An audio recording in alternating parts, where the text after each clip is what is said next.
Good morning, boys and girls. So good to see you again. Happy Wednesday.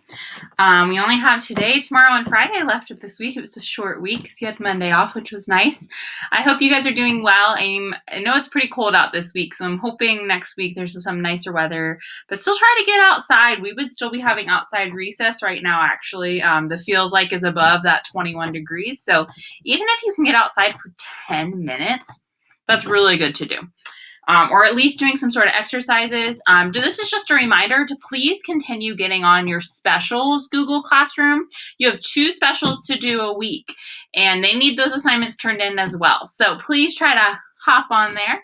And let's get started for our lesson today. You guys do have a live Google Meet session at 10:30 a.m. today. I'll be doing a live reading lesson, and we also will continue doing Haggerty. Trying it. It's been a little bit of a hot mess at times, but it'll be okay. All right, so we are actually going to go back to our Read Aloud Charlotte's Web for today's lesson, and let's go over problem and solution. Again, yesterday you guys did this with a book I read called Hotel Bruce, which was super cute and funny. For the most part, you guys understood the solution.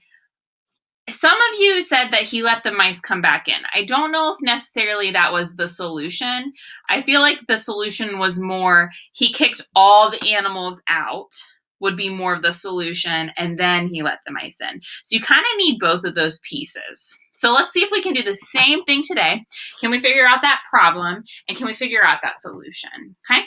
Another thing I just popped up here is the R-controlled letter AR. The R controls the sound of the A, so it's not because that doesn't make any sense. It's R, kind of like a pirate goes R. So A-R, stars in the jar.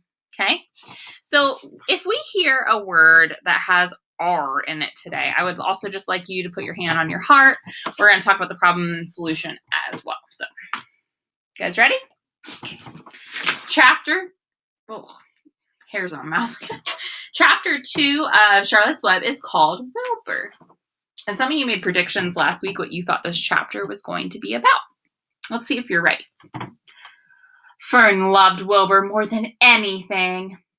She loved to stroke him, to feed him, to put him to bed.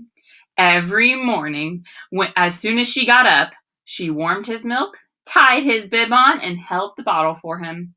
Every afternoon when the school bus stopped in front of her house, she jumped out and ran to the kitchen to fix another bottle for him. She fed him again at supper time, and again just before going to bed. Mrs. Arable gave him a feeding around noontime each day when Fern was away in school. Wilbur loved his milk, and he was never happier than when Fern was warming up a bottle for him. He would stand and gaze up at her with adoring eyes. For the first few days of his life, Wilbur was allowed to live in a box near the stove in the kitchen. Then, when Mrs. Arable complained, he was moved to a bigger box in the woodshed. At 2 weeks of age, he was moved outdoors. It was apple blossom time, and the days were getting warmer. Mr. Arable fixed a small yard, specially for Wilbur under an apple tree, and gave him a large wooden box full of straw, with a doorway cut in it so he could walk in and out as he pleased. "Won't he be cold at night?" asked Fern. "No," said her father. "You watch and see what he does." Carrying a bottle of milk, Fern sat down under the apple tree inside the yard. Wilbur ran to her, and she held the bottle for him while he sucked. When he had finished the last drop, he grunted and walked sleepily into the box. Fern peered through the door. Wilbur was poking the straw with his snout. In a short time, he had dug a tunnel in the straw. He crawled into the tunnel and disappeared from sight. He completely covered with straw. Fern was enchanted. It relieved her mind to know that her baby would sleep covered up and would stay warm. Guess what I just heard? Warm has A-R in it. Arm. Warm. That one's a tricky one, but it does. It has A-R in it. So look for that hunk and chunk, A-R. Here's a picture of Fern. And there goes Wilbur into his pen.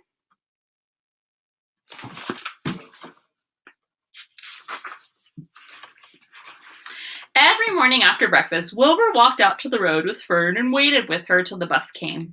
She would wave goodbye to him, and he would stand and watch the bus until it vanished around a turn. While Fern was in school, Wilbur was shut up inside his yard, but as soon as she got home in the afternoon, she would take him out and he would follow her around the place. If she went into the house, Wilbur went too. If she went upstairs, Wilbur would wait at the bottom step until she came down again. If she took her doll for a walk in the doll carriage, Wilbur followed along. Sometimes on these journeys, Wilbur would get tired, and Fern would pick him up and put him in the carriage alongside the doll. He liked this, and if he was very tired, he would close his eyes and go to sleep under the doll's blanket. He looked so cute when his eyes were closed, because his lashes were so long. The doll would close her eyes too, and Fern would wheel the carriage very slowly and smoothly, so as not to wake her infants. And here's a picture of that. You can see Wilbur in the basket along with her baby doll. Isn't that funny? Ooh. One warm afternoon, Fern and Avery put on bathing suits and went down to the brook for a swim. A brook, boys and girls, is kind of like a little river, okay? Or maybe a creek. You might have heard that. It's very little amount of water. Wilbur tagged along at Fern's heels. When she waded into the brook, Wilbur waded in with her. He found the water quite cold, too cold for his liking. So while the children swam and played and splashed water at each other, Wilbur amused himself in the mud along the edge of the brook, where it was warm and moist and delightfully sticky and cozy. Every day was a happy day, and every night was peaceful. Wilbur was what farmers called a spring pig, which simply means that he was born in springtime. When he was 5 weeks old, Mr. Arable said he was now big enough to sell and would have to be sold. Boys and girls, is that a problem in our story or a solution? Yeah, I agree. Problem.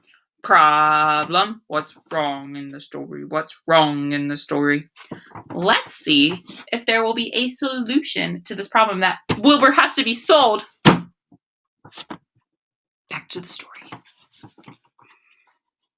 Fern broke down and wept, but her father was firm about it. Wilbur's appetite had increased. He was beginning to eat scraps of food in addition to milk. Mr. Arable was not willing to provide for him any longer. He had already sold Wilbur's 10 brothers and sisters. He's got to go, Fern, he said.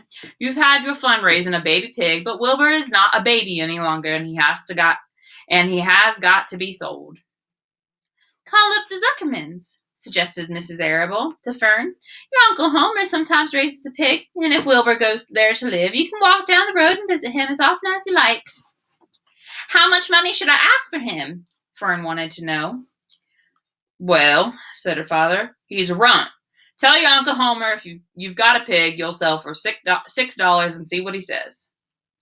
It was soon arranged. Fern phoned and got her Aunt Edith, and her Aunt Edith hollered for Uncle Homer, and Uncle Homer came in from the barn and talked to Fern. When he heard that the price was only $6, he said he would buy the pig. Next day, Wilbur was taken from his home under the apple tree and went to live in a manure pile in the cellar of Zuckerman's barn. So, the problem of they had to sell Wilbur was fixed with a solution. How the problem is fixed in the story is a solution. And that was Wilbur was sold to live with her uncle Zuckerman.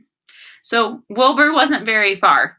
Fern could still go visit him, which I think is a wonderful solution to this problem in the story. Chapter 3 is called Escape. Prediction. What do you think is going to happen in Chapter 3? It's called Escape. If you want, in the comments below, can you write what you think Chapter 3 is going to be about? In Charlotte's Web, it's called Escape. Now think about what we've read so far and make a good guess. That's what a prediction is, okay? So, boys and girls, I would love to see you on the live Google Meet today. I'm excited to try some Haggerty and to read another story to you. And we will do a little lesson with that as well. I miss you guys. I hope you've had a wonderful day, and good luck on your zoo projects today. Those should be really fun as well. You're learning about the diet, and make sure you fill in the slide correctly. Have a wonderful day. Bye.